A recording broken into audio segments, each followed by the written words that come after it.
and there are 3 verses, 31, 32, and 33. 31's on the board, and this chapter is entitled Lord Balaram Visits Vrindavan. So text 31. Kamam viritya salidat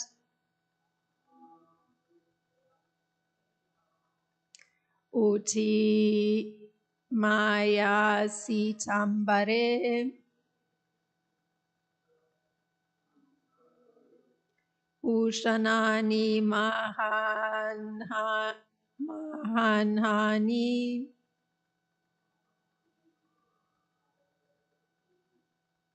Yeah, one would think it's Maharani, but it's got the H. Dadao kanti shubham spajam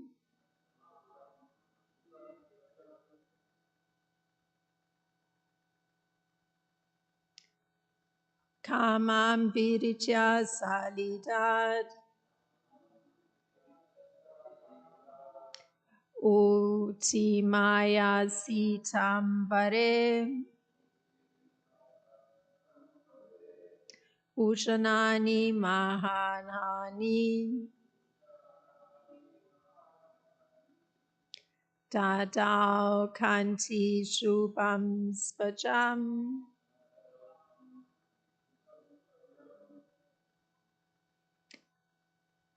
kamam viritya salidad uti maya sitambare ushanani maharani. Dadao kanti shubham spajam. Please chant. Kamam viritya salidat uti maya sitambare ushanani maharani. Dadao kanti shubham spajam.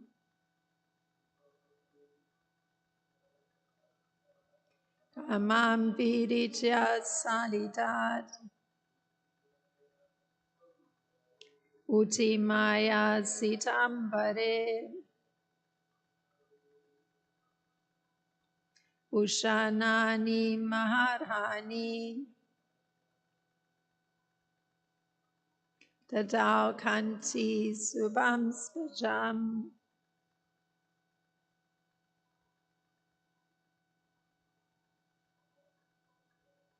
Kamam viritya salidat uti maya sitambare ushanani maharani. Dadao kanti shubham spajam.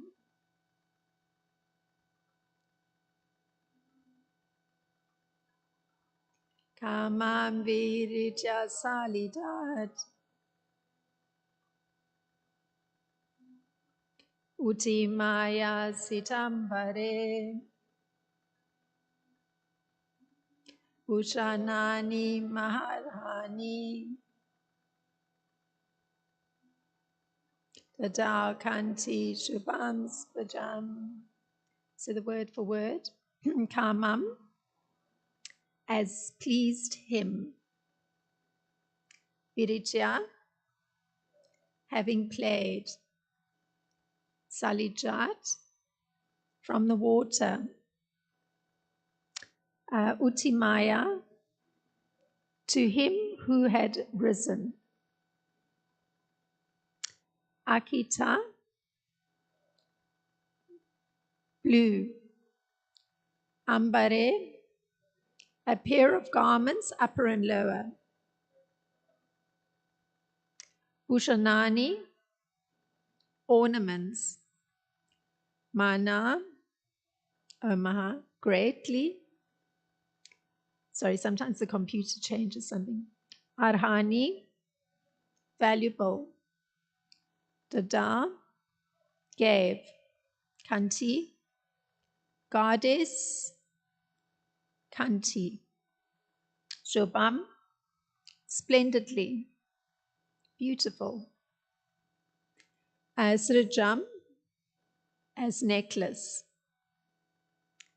And the translation for text 31. The Lord played in the water to his full satisfaction. And when he came out, Goddess Kanti presented him with blue garments, precious ornaments, and a brilliant necklace. And there's a purport by the disciples of Srila Prabhupada who are drawing from Srila Sridhar Swami. So Srila Sridhar Swami quotes from the Vishnu Purana to show that the goddess Kanti mentioned here is actually Lakshmi, the goddess of fortune. The light is not so good, so I'm just going to go to the English. Sent by Varuna, goddess Lakshmi then presented him with a garland of unfading lotuses and a pair of garments colored blue like the ocean. So that's the quote from the Vishnu Purana. The great Bhagavatam commentator Srila Sridhar Swami also quotes the following statement from Sri Hari Vamsa, spoken by goddess Lakshmi to Lord Balaram. So again, I'm going to go to the English because the chandelier is on and I need more light. O Lord, please accept as divine ornament for your ears the single gold earrings studded with diamonds and this primeval lotus called Padma. Kindly accept them, for this act of adornment is traditional. Close quote. So Srila Vishwanath Chakravarti further points out that Goddess Lakshmi is the consort of the Lord's plenary expansion, Shankarshan, who belongs to the second Vyuha in text 32. Vasita Vashasi Nile Matamamucha Kanchanim Reyes Svadan Krito Lipto Mahendra Iva Varanaham. And the translation for text 32. Lord Balaram dressed himself in the blue garments and put on the gold necklace. Anointed with fragrances and beautifully adorned, he appeared as resplendent as Indra's royal elephant. Purport. Anointed with sandalwood paste and other pure fragrant substances, Balaram resembled Airavata, the great elephant of Lord Indra. And then there's text 33. Ajyapi drishyate rajan yamuna krishtayartmana balasya nanta viryasya viryam suchayativahi. And the translation for text 33. Even today, O king, one can see how the Yamuna flows through the many channels created when it was dragged by the unlimitedly powerful Lord Balaram. Thus, she demonstrates his prowess. And there's no purport to text 33.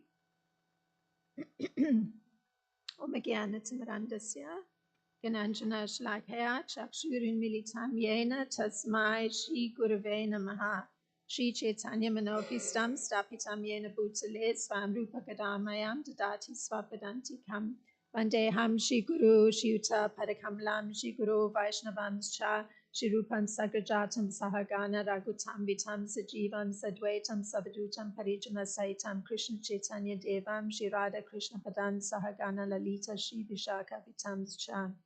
Hey Krishna Karuna Sindhu Dina Bando Jagat Pate Gopesha Gopika Kanta Radha Kanta Namostute Tapta Kanchana Gorangi Radhe Vrindavaneshwari Rishabhanu Sute Devi Pranamami Hari Priye. Vanchakalpatarubhyascha kripa sindhubhyeva cha patitanam pavanebhyo vaishnebhyo namo namaha. Namo Vishnu Padaya Krishna Prasthaya Bhutale Srimati Ramapada Swami Iti Namine Namo Vishnu Padaya Krishna Prasthaya Bhutale Srimati Bhaktivedanta Swami Iti Namine Namaste Saraswati Devi Gauravani Pracharine Nirvishesha Sunyavadi Paschatya Deshatarine Jai Shri Krishna Chaitanya Prabhu Nityananda Shri Advaita Gadadhar Shivasadi Gaura Bhakta Vrinda Hare Krishna, Krishna Krishna, Hare Hare, Hare Rama, Rama Rama, Hare Hare. So, good morning. Welcome. Srila Vishwanath Chakravarti Thakur, he says the following. So the purports here were drawn from the commentary of Srila Sridhar Swami and Srila Vishwanath Chakravarti Thakur. So I'm going to be referencing Srila Vishwanath Chakravarti Thakur and also Srila Jiva Goswami. So Srila Vishwanath Chakravarti Thakur, he says the following. So this is quoting him, where he's actually rephrasing some of the translations that are here. So quoting him, putting on the clothing and the necklace and anointed with sandalwood, Balaram looked resplendent like Airavata. So that's the first statement. So he has just received these particular gifts, and this is the action he performs. Now, looking at why he's being compared to Airavata,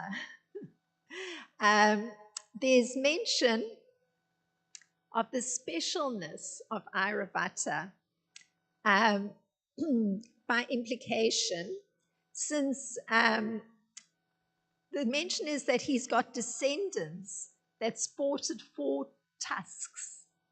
When Lord Krishna rescued the 16,100 princesses whom Brahma had stolen, and by force from various sages and kings.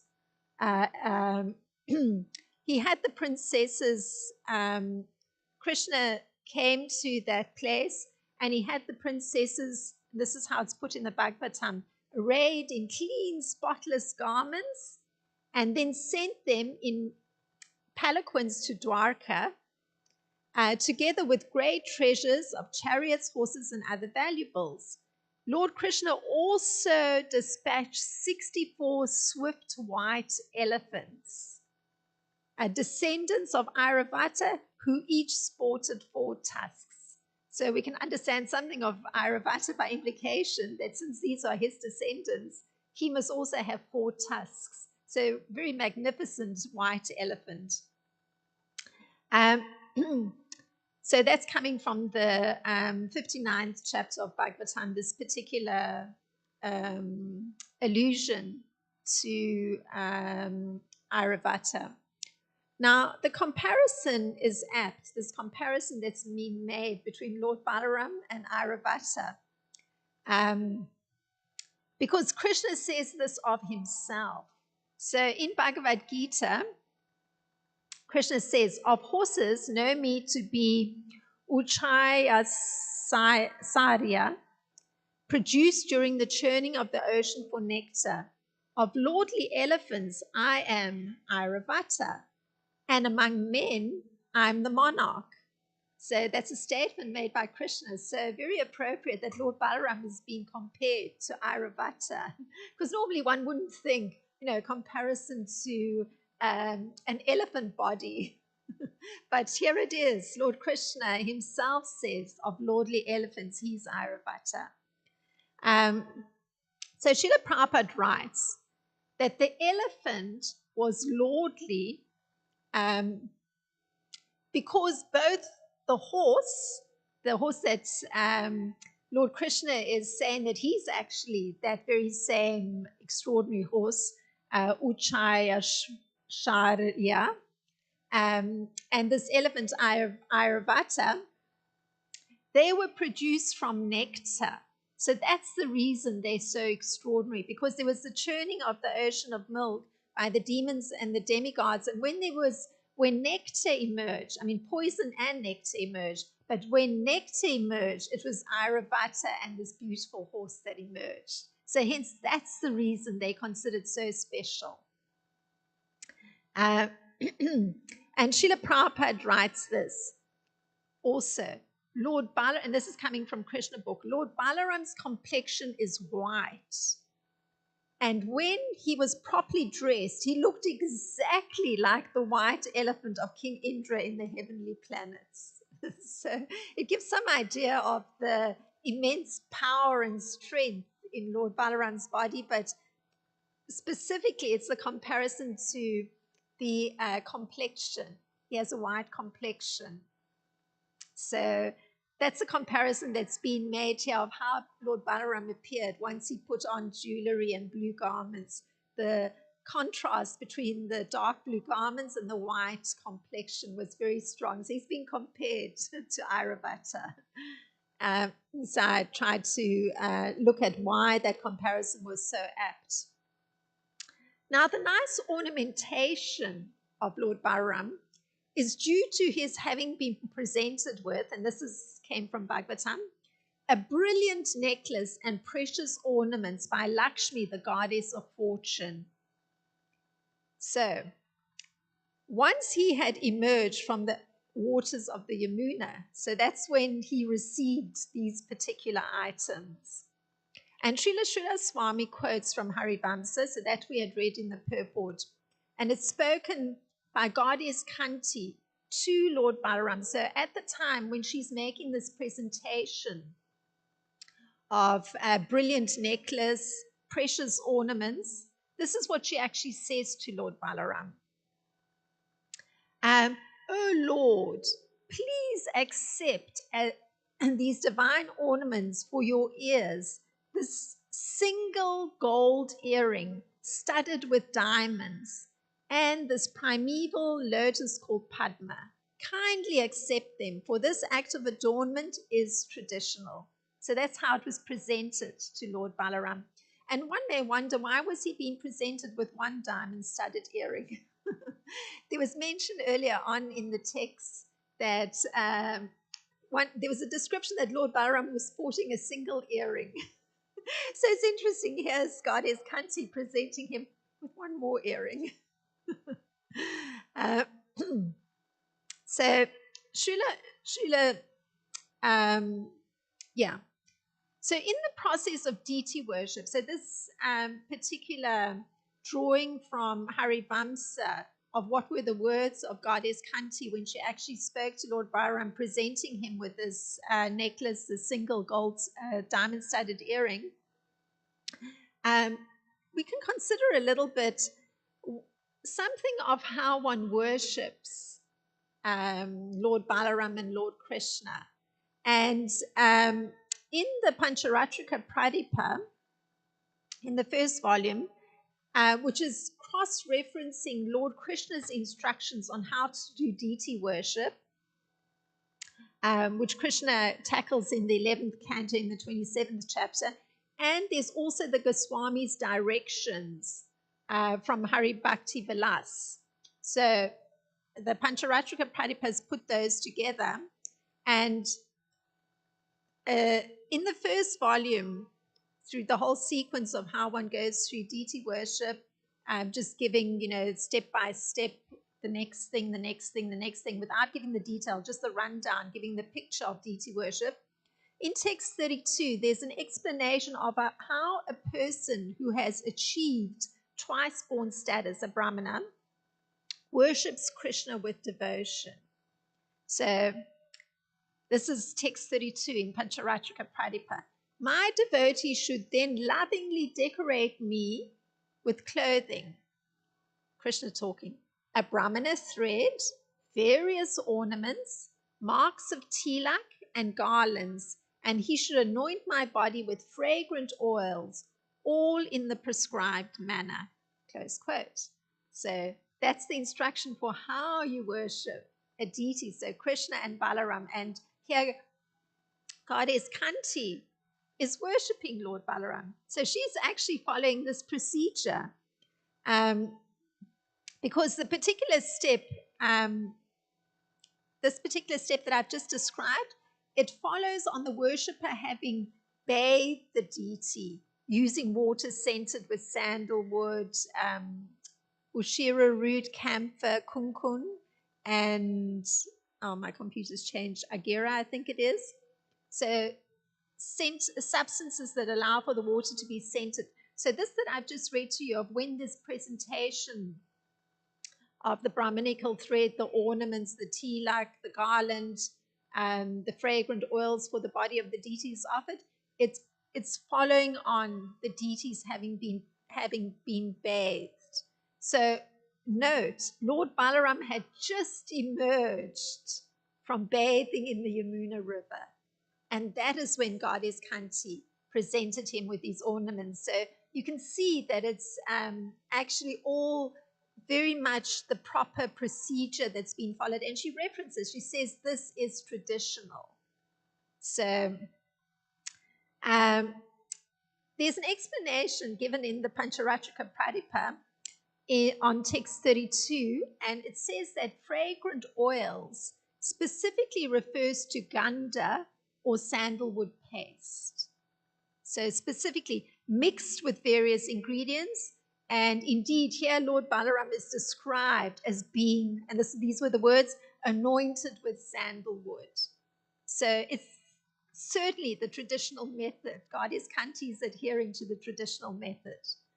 So then there's also an offering of lotus flowers to Lord Balaram.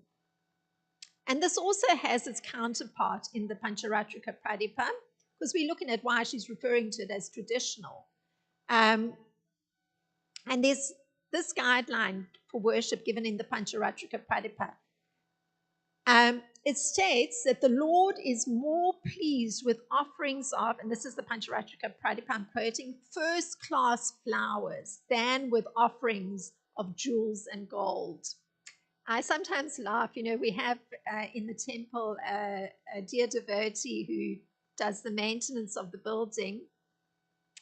And once he commented to me, all this money that's spent on flowers, because, he's concerned with maintenance of the building, that's like, his deity.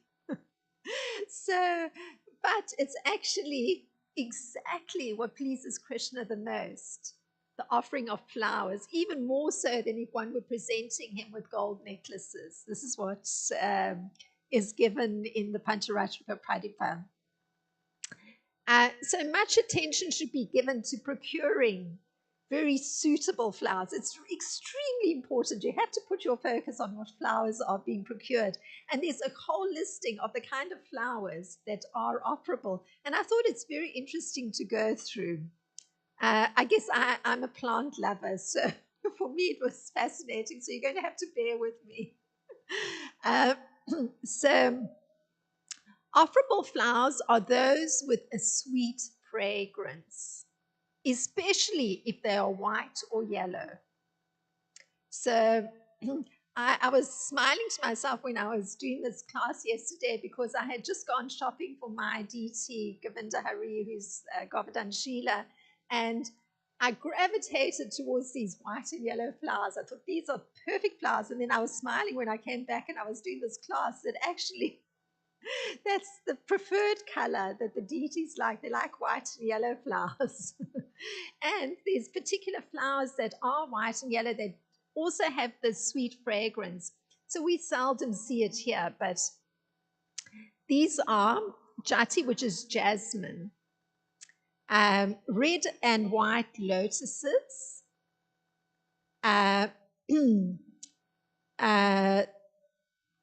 again, a different kind of jasmine, malt, I don't know, kadamba, mango buds, malika, which are night blooming jasmine. So notice all the different varieties of jasmine, yellow flowers, yellow and yellow and yellow and yellow. Double jasmine. another jasmine. Madhava, which are spring flowers. Frangipani, it's a kind of magnolia. I remember in our old home in Naperville, we used to have a magnolia tree, and it was the most exciting thing when spring would come because there were these huge magnolias that one could offer to our deity. So, our deity is very small, so these huge magnolias around the deity. It's quite beautiful and super fragrant. A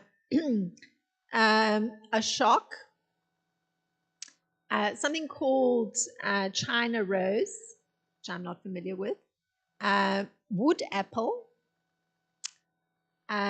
moonbeam or wax flower. So you do get wax flower, and I never realized that it's actually something that's offerable perhaps in the garland of the deities, because I've often bought wax flower, but I've used it mostly for vases. So you do get wax flower here. A white water lily, and various others. Is quite a long list, but those I thought were significant because we can sort of recognize some of those. Now, there's a listing by contrast of flowers that are not offerable. So I'm putting this emphasis, as I said, being a plant lover, but also because it's what Krishna values the most and Lord Balaram would value the most. So this has implications for Goddess Kanti too, because she's offering lotus flowers that would not fade. Notice that specific emphasis. So she's taking into account even the type of lotus. So the lotus flower she offers to Balaram, it does not fade at all. So here are flowers that you can't offer, or the condition of the flowers, which are not offerable. Those that are torn, old, or dried up. But it does not apply if you're offering a lotus. The lotus could be dry. It's fine. It's such an extraordinary flower. But other flowers, they can't be old or dried up. Something called Kampala, which I'm not familiar with, and Bakula. Other unofferable flowers pertain to their condition. So naturally, if they're rotten, you sometimes see that if a flower's been standing for too long, the base of the petals starts to turn brown, and the little bud that's holding those, what would you say, the green section that's supporting the petals, that starts rotting. So that's not offerable, or those eaten by insects. Flowers that have fallen on the ground, so you can't go picking up flowers from the ground and think you're going to offer it to the deity, no good. Except for, again, there's always an exception, bakul, which I'm not familiar with, but perhaps those from India are, I don't know. A bad smelling flower is not offerable. Flowers that have no scent are not offerable. Now, this is very interesting. Generally, we see in the Chicago temple, predominantly the garlands are made of carnations. So generally, they have no scent. I mean, even when we pass around a flower that's been offered, if it hasn't, usually the pujaris do a little spray of essential oil mixed with water, because they actually don't have any fragrance. So generally, scentless flowers are not offerable. So it would be wonderful if here it was possible to get flowers that have fragrance that would be sizable enough for the garlands. But you can see that just from my listing of all these jasmine category, lotus categories, not so common here. The other flowers that are not offerable are flowers from thorny plants, which is interesting because, you immediately think of a rose.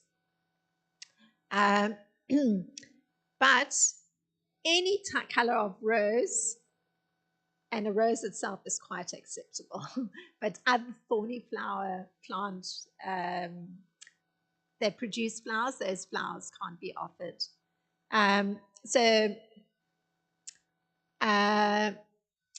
Flower buds can't be offered, so the flower has to already be open. You can't offer just the bud, except for jasmine. So you see how many exceptions are made, lotuses and jasmine. If the jasmine was in bud form, offerable. Any other flower in a bud form, no. And flowers that have something impure on them. So say, for instance, if there happened to be a hair on the flower, you couldn't offer that flower. There's also mention of the origin of the flower being very important and their locale. So flowers from a cemetery, no good, can't offer those. Just because they were in the vicinity of dead bodies, can't offer those flowers. Flowers that have touched an impure object, such as a corpse, you can't offer those. Flowers, so perhaps something hasn't been offered, but somebody came to do an offering and they offered their pranams, but they're holding those flowers. You can't offer those flowers. You can't offer flowers if you were paying obeisances while holding the flowers. And also, if you were to go and pick flowers, but you picked the flowers with your left hand, you couldn't offer those flowers. Or even if you walked carrying the flowers in your left hand, can't offer those flowers. So very specific, because naturally the left hand is utilized for washing the body, so the preference is the right hand. So there's also flowers that if one were to go and collect flowers, but one kept them in a lower cloth, so in the lower part of one's body, or using the cloth that's touching the lower part of the body, you can't offer those flowers. So one has to be very conscious. Naturally, you can't offer a flower that somebody else may have smelt. Like, for instance, I remember being so upset one day. I was going shopping for flowers for my deity, and there was a lady sniffing at all the bunches of flowers. And I thought, no, I can't buy the flowers. She's actually not allowed Krishna to be the first one to smell the flowers. I was so upset. I thought, somebody must need to restrain this woman. But, what can you do? Walk up to the pit and say, please do not sniff the flowers. A little difficult, but so anyway, those flowers you cannot offer. So, yeah, if somebody's doing that and you go shopping, problem, you can't buy those flowers. Another factor to take into account is flowers that have been washed or submerged in water. You shouldn't actually wash the flower that you're going to be offering. And the reason for that is that it eliminates the smell of the flower. It kills the fragrance. And also, it means that when the flower comes to the deity, it's very likely that it's going to stain the cloth. Just because it's been washed, I guess there's some sort of coating on the petal that keeps it separate from the garment, but when you've washed it, that coating washes off, so then it's going to stain the garment. So you can't offer that a flower that's been submerged in water. Also, flowers that have been collected at the hottest part of the day. So when it's very hot, you usually see the flowers looking a little wilted and unhappy. So you can't pick the flowers at that time. You don't want them to be in their unhappy state. And similarly, this is all looking at the conditions under which the flowers are collected, procured. If the flowers were procured and it involved breaking a branch, you can't offer those flowers because it meant you harmed the particular plant or tree that was producing the flower, so you can't offer that flower. Or if you had to uproot an entire plant, you also can't offer those flowers. Because, you've killed the plant just to give the flowers, so no good. And also in the Pancharatrika Pradipha, the practice we do here, one isn't supposed to offer flowers that have been perfumed with oil or another agent. So we often spray the flower with some essential oil that's been mixed with water.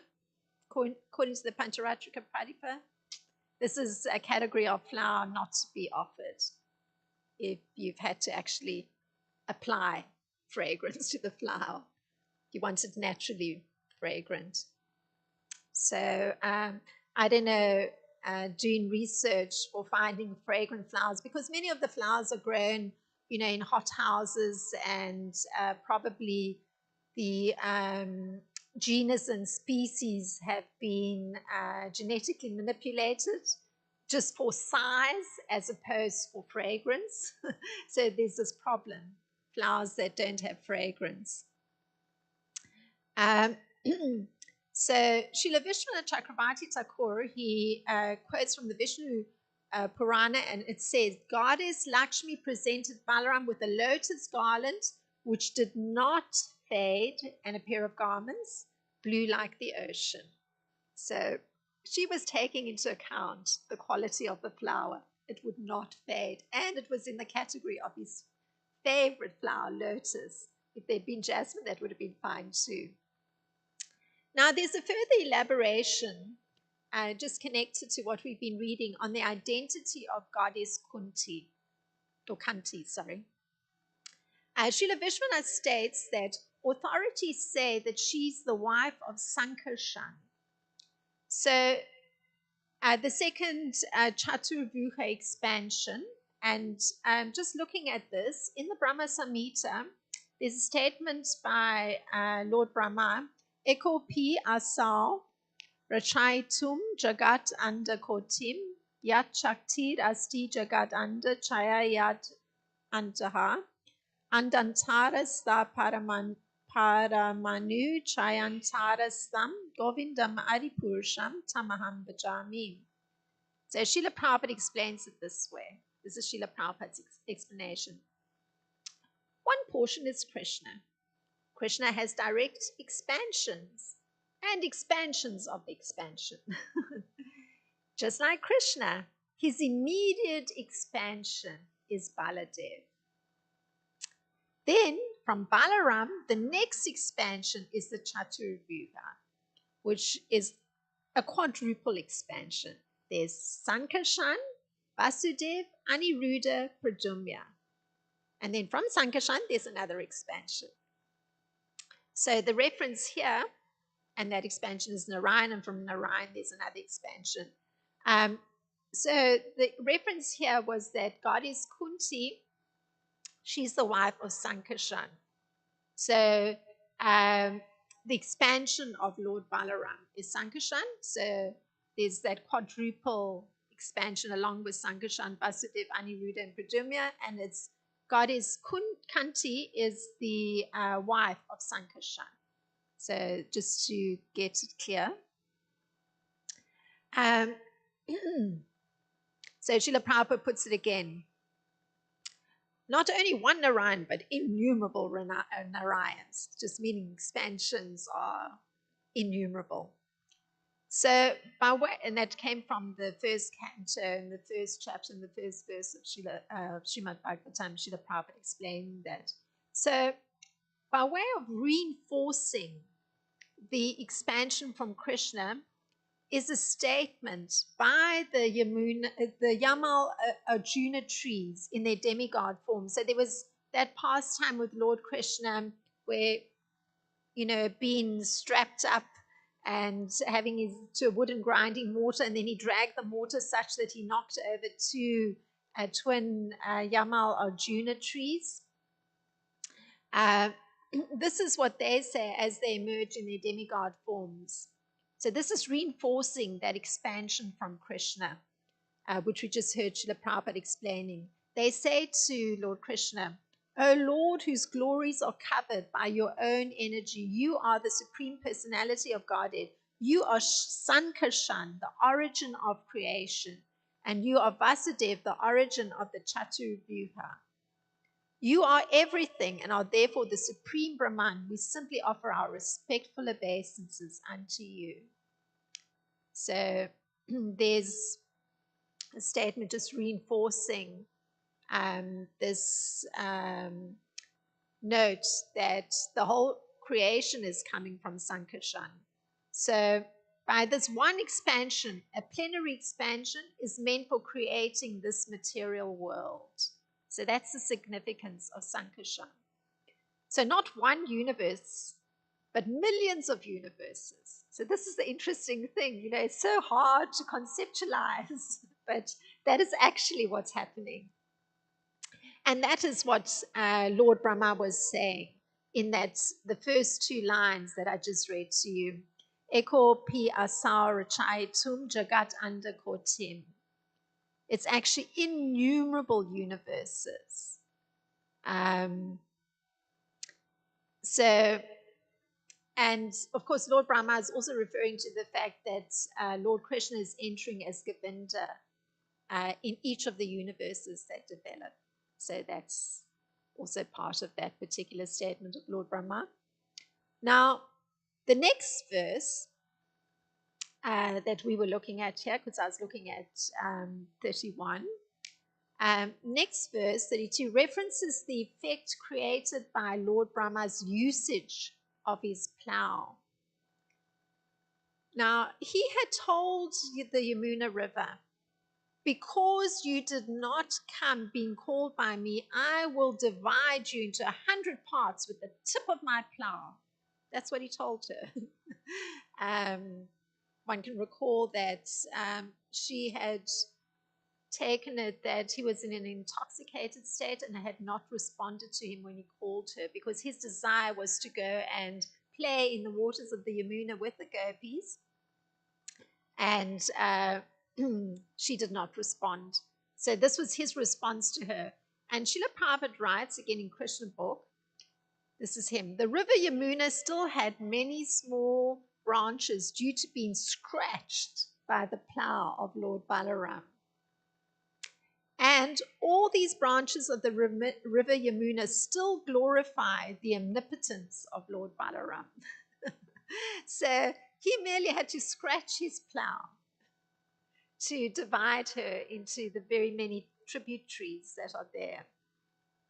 And the fact that one sees the tributaries is a testament to the Balaram, is how Srila Prabhupada's putting it.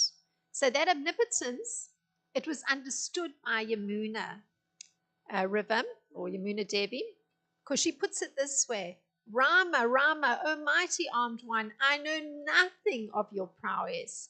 With a single portion of yourself, you hold up the earth, O Lord of the universe. So she recognizes, just like the two demigods recognized this particular expansion of Lord Krishna, Sankarshan, and particularly here, she is actually saying that I know nothing of your prowess. With a single portion of yourself, you hold up the earth. So, O Lord of the universe.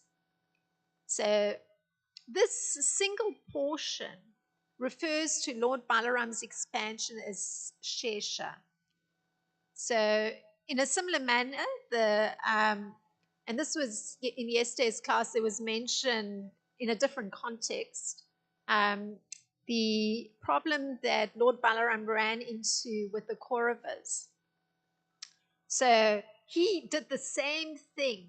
He utilized his plow to drag the city, the entire city of Hastinapur. I mean, the part that we're reading in here, he was dragging or just scratching the surface that the Yamuna was forced to have these tributaries.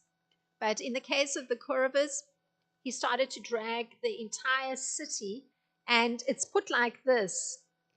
They experienced tumbling about like a raft at sea as it was being dragged away, and it was about to fall into the Ganges. So that was their experience, and they became terrified. And they tried to appease Lord Balaram. So this is what they said to Lord Balaram. Very similar, you can hear, to what Yamuna Devi is saying. Oh, Rama, Rama, foundation of everything. Suddenly becoming aware that Lord Balaram's holding up all these universes, foundation of everything. We know nothing of your power. Please excuse our offense, for we are ignorant and misguided. You alone cause the creation, maintenance, annihilation of the cosmos. And of you there is no proper cause. Indeed, O Lord, the authorities say that the worlds are mere playthings for you as you perform your pastimes. O unlimited one of 1,000 heads, as your pastime you carry this earthly globe upon one of your hands. So they're also recognizing this particular expansion as Shesha, upholding the whole universe. And in fact, the Kauravas here reference, he's holding up the earth. And they say, at the time of annihilation, you withdraw the entire universe within your body, and remaining all alone, lie down to rest. So in moments of duress, the intelligence comes. What's the position of Lord Balaram? So their offense in the case of the Kauravas had been that they'd made various statements to Lord Balaram, sort of deriding the Yadus, and one of them was this one: no longer should the Yadus be allowed to use these royal symbols, which now cause trouble for those who gave them, like milk fed to poisonous snakes. Having prospered by our grace, these Yadavas have now lost all shame and are trying to command us. So they've been very derogatory towards the Yadavas, and hence Lord Balaram's rage, and he's utilizing his plow again and doing his dragging motion, his favorite, one could say, a punishment. So this is as far as I was able to extract from these three verses. If there's any thought on the subject matter, please feel free to expand the discussion.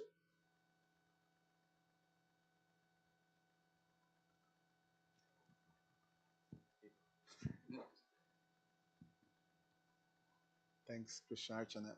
Um, one thing that I I'm I haven't, because I'm not involved in the organization of the deity worship. I think there is some um, concessions that has been made by by the GBC body in relationship to the Kali Yuga situation that is very difficult, as you pointed out, in at least in this part of the world, to find very suitable arrangements for offering to the deities, both with flowers and with foodstuff. Example is milk that is contaminated by all kinds of things here in the West, and what to speak of not being ahimsa. And similarly with flowers, that they're supposed to be with certain fragrance, but this whole idea of I think there has been quite a debate in the using of oils to scent the flowers, and and it hasn't been perfectly concluded. In terms of there's some.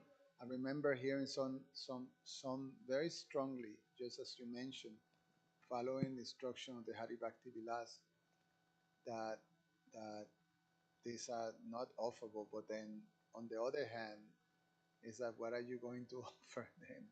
I mean, in terms of having the proper garlands, to the deities. So then, there's it hasn't been a very conclusive thing, but then in many temples, this practice is being followed. So it's quite something, you know. I guess the balancing on times and circumstances and things like that is into consideration. The Yes. Kali Yuga situation. Yes, yes, indeed. There's the practicality. And I mean, naturally, one can endeavor very hard. So, no doubt, like, one may go to a certain place that sells flowers, and they may have flowers that were grown in a more organic manner, in which case it's more likely that they'll have fragrance instead of flowers that are traveling from Chile, or because I think many of them come from other countries in South America, so they've traveled a long distance. They've been grown probably in hot houses, so naturally it's going to be somewhat inferior quality. And then I'm sure there's genetic manipulation for size and color, um, and not necessarily fragrance, because persons are more concerned with how things look, but not understanding. I mean, in our case, we're offering it to the deities and we want them to be able to inhale a beautiful fragrance. So, since society isn't organized to think of pleasing the senses of Krishna, um, it's very much on the external, the appearance. So, I mean, I would imagine it is possible to find flowers grown organically that no doubt would have some fragrance, but whether there's sufficient quantity or the correct size that permits 7 garlands to be made on a daily basis, I mean, at least in our temple, yeah, I don't know. I mean, Yeah, one would have to be a pretty dedicated person and somehow also balance the funds of the temple. So I'm sure there's several factors. I'm sure it's not an easy thing. I think when we have this devotee Patraka Prabhu doing, the flowers, he was cultivating flowers. It was mostly marigolds, and marigolds, they're fragrant. They have Yes. the natural fragrance. Yes, good And they're point. big, too. They can grow big. Yes, good So, point. And of course, that's also seasonal. yeah, For a seasonal. certain period of time, because we have like many, many months in this part of the world that are completely cold. So obviously, you're not going to have as a supply of flowers in your garden. So yes, but indeed, there was a devotee in the years that we spent in the Tawako Temple in New Jersey that was cultivating marigolds. So there were two huge patches filled with marigolds. So the flowers for the deities were the marigolds grown right there outside the temple building. Of course, we used to laugh because the competition for the marigolds in New Jersey used to be a most charming creature. Uh, uh, what is the name of it? Groundhog. The groundhog. Ah, there was a groundhog that would compete for the marigolds with the deities. So we would always laugh because you would catch sight of the groundhog lying on his back, putting marigolds into his mouth. so the, so that was the competitor for the marigolds with that natural cultivation for the deities. But it was rather amusing as well. Yeah, I was going to mention one more thing, and then I pass it on. It's quite something because this Kali Yuga mentality is of exploitation, and when you have this mentality, it's not only what to speak of offerable to Krishna, but it's even to serve human society. It gets all spoiled, and that's when you see these big factories and the whole, because it's all about profit. It's not about quality. It's not about providing something beautiful and wholesome for people, for society, but it's just to gain some profit. So that mentality creates, this basically lifeless type of products, both foodstuffs, flowers, and things like that. Yes, So everything's adulterated. I mean, I don't buy bottled water because of the plastic. So there's just a filter in the home for water. But because we were traveling on Monday, we received some plastic bottles from the devotees in the Farmington Hills Temple. And I was so surprised. I turned and looked what the contents of the water was. So this is supposed to be purified water. And they had added bicarbonate of soda and sodium chloride to give it some taste. And I thought, what is the necessity to also add baking soda and sodium chloride, which I guess is salt, to the water to give it taste? I mean, there's always some manipulation that has to go on. So, yeah.